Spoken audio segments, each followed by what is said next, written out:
Hi viewers, எல்லோருக்கும் வணக்கம். இன்றைக்கி அழகே அழகு தொடர்கதையில் மதிக்கும் சுரேஷுக்கும் நல்ல ஒரு அட்வைஸ் பண்ணுறாரு சுரேஷுக்கு தங்கராஜ். அதாவது தங்கராஜ் என்ன சொல்கிறாருன்னா, சுரேஷ், பெண்கள் அதாவது கணவனுடைய அன்புக்காக அப்படியே ஏங்கி கிடப்பாங்கடா. நீ ஒரு முறை நீ எப்படி நடந்துக்கிறியோ அதுதான் அவங்களும் திருப்பி தருவாங்க. ஆனால் நீ ஒரு முறை கோவமா பேசினா அவங்க 10 முறை திருப்பி கோவமா பேசுவாங்க. அதே மாதிரி ஒரு முறை சந்தோஷமா பேசுனா 10 முறை திருப்பி அந்த சந்தோஷத்தை கொடுப்பாங்கடா. அதெல்லாம் தெரிஞ்சுக்கோடா. பெண்கள்லாம் அப்படியே நமக்கு சரண்டர் ஆகிடுவாங்கடா அப்படின்றாரு. எங்கே மாமா, அவளை பார்த்தாவே எனக்கு பயமாக இருக்குது. பாரு மாமா, என்கிட்ட எப்படி சண்டை போட்டு பேசிட்டு குழந்தைங்கிட்ட எப்படி சிரித்து விளையாடிட்டு இருக்கா பாரு அப்படின்றாரு. சரிடா சுரேஷ், நீ போ, இந்த இடத்துல உன் வாழ்க்கையை ஸ்டார்ட் பண்ணு. போயிட்டு அப்படியே மதி கையை பிடிச்சி அன்பாக பேசுகிறா, சாரி கேட்டுரு அப்படின்றாரு.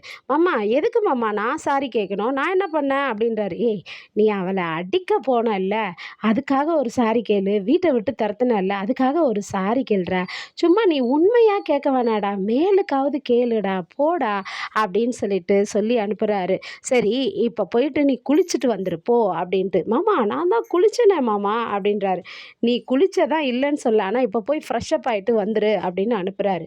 உடனே ரேவதியை கூப்பிட்டு என்ன பண்ணுறாருன்னா, ரேவதி, பசங்கள்லாம் தூங்க வையே அப்படின்னு சொல்கிறாரு. உடனே என்ன பண்ணுறாங்கன்னா, மதி நான் தூங்க வைக்கிறேன்னு ஒரு பாப்பாவை தூக்கிட்டு போயிட்டு பாப்பா கூட விளையாடிட்டு இருக்காங்க அவங்க பெட்ரூமில். அதுக்கப்புறம் இங்கே பாரு ரேவதி, அதாவது சுரேஷுக்கும் மதிக்கும் இன்னைக்கு ஃபஸ்ட் நைட்டு. அவங்க வாழ்க்கையே தொடங்கலை, ஆனால் இங்கே தான் தொடங்க போகிறாங்க. நீ போயிட்டு மதி ரூம்லேருந்து குழந்தைங்கள தூக்கிட்டு வந்துடு. அதுக்கப்புறமா மதியை அந்த பக்கத்து ரூமுக்கு அமுச்சு வை.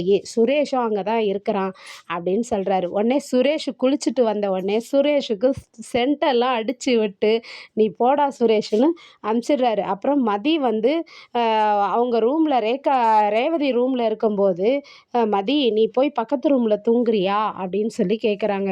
ஏங்க, நான் இங்கேயே படுத்துக்கிறேன் அப்படின்றாங்க. இல்லை மதி, அங்கே தான் சுரேஷ் இருக்கா போல, அந்த ரூம்லேயே போய் தூங்கு அப்படின்னு சொல்லி அனுப்பிச்சிடுறாங்க ரேவதி. உடனே மதியம் போகிறாங்க. போனால் சுரேஷ் உக்காந்துட்ருக்கிறாரு. சுரேஷ் உக்காந்துருக்கோ இவங்க போயிட்டு அந்த சைடில் ஓரமாக உக்காடுறாங்க கட்டிலில். அதுக்கப்புறம் மதி உள்ளே வரும்போது கதவை திறந்துட்டே வந்துடுறாங்க. கதவை திறந்த உடனே சுரேஷ் எழுந்து போய் தாப்பால் போடுறாரு. போட்டு எப்படி பேசுறது இவகிட்ட அப்படின்னு சொல்லிட்டு அப்படியே யோசிச்சுக்கிட்டே இருக்கிறாரு. ஐயோ, நமக்கு ரொமான்ஸே வரலையே அப்படின்ட்டு யோசிச்சுட்டு இருக்கும்போது உடனே மதியை பார்த்து, இந்த பொண்ணுங்க என்னதான் இருந்தாலும் உனக்கு திமிரு அதிகம்ன்னுறாரு. ஐயோ டே சுரேஷ், சொதப்பிட்டியாடா, முறைக்கிறாளடான்னு புலம்புறாரு. இல்லை இல்லை இல்லை, என்னதான் இருந்தாலும் பொண்ணுங்களுக்கே திமிரு அதிகம்னு சொல்ல வந்தேன்றாரு. திருப்பியும் மதி முறைக்கிறாங்க.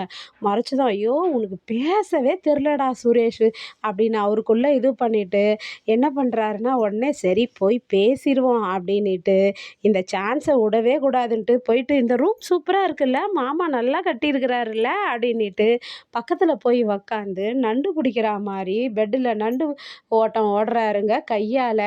அப்போது மதி, பாரு உன் கையை பாரு, என் கையை பாரு, உன் கை எவ்வளோ அழகாக சாஃப்டாக இருக்குது, ஆனால் என் கை பாரு எவ்வளோ முரட்டுத்தனமாக இருக்குது, 10 பேரை அடித்தா நல்லா செத்துருவான் அப்படின்னு சொல்கிறாரு.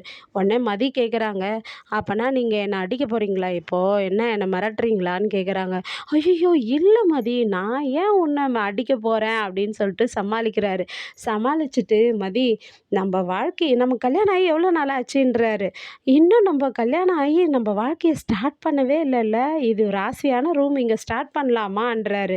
உடனே மதி சொல்கிறாங்க, என் வாழ்க்கையை நான் வாழ்ந்துட்டுருக்கேன், உங்கள் வாழ்க்கையை நீங்கள் வாழ்ந்துட்டுருக்கீங்க, அப்புறம் என்ன இதில் வாழ்க்கையை ஸ்டார்ட் பண்ணுறதுக்கு இருக்குது புதுசாக அப்படின்றாங்க. இல்லை மதி, நம்ம வாழ்க்கைன்னு சொல்லிட்டு மதியை போயிட்டு கட்டி பிடிக்க போகிறாரு. சே, என்னங்க பண்ணுறீங்க, விடு விடு அப்படின்றாங்க. இருந்தாலும் வலுக்கட்டாயமாக அவங்கள கட்டி பிடிக்க ட்ரை பண்ணுறாரு. அந்த சமயத்தில் மதி அவரை தள்ளி விட்டுறாங்க. தள்ளி விட்டதும் கட்டில் முனையில் போயிட்டு இடிச்சுக்கிறாருங்க. அவருக்கு அடியும் பட்டுடுது. நாளைக்கு அடி பெருசாக இருக்கா, இல்லை அடியே படலையா, நடிக்கிறாரா என்னன்ற கதையை நாளைக்கு தொடர்ந்து பார்ப்போம். அது வரையும் காத்திருங்க. ஓகே, பாய்.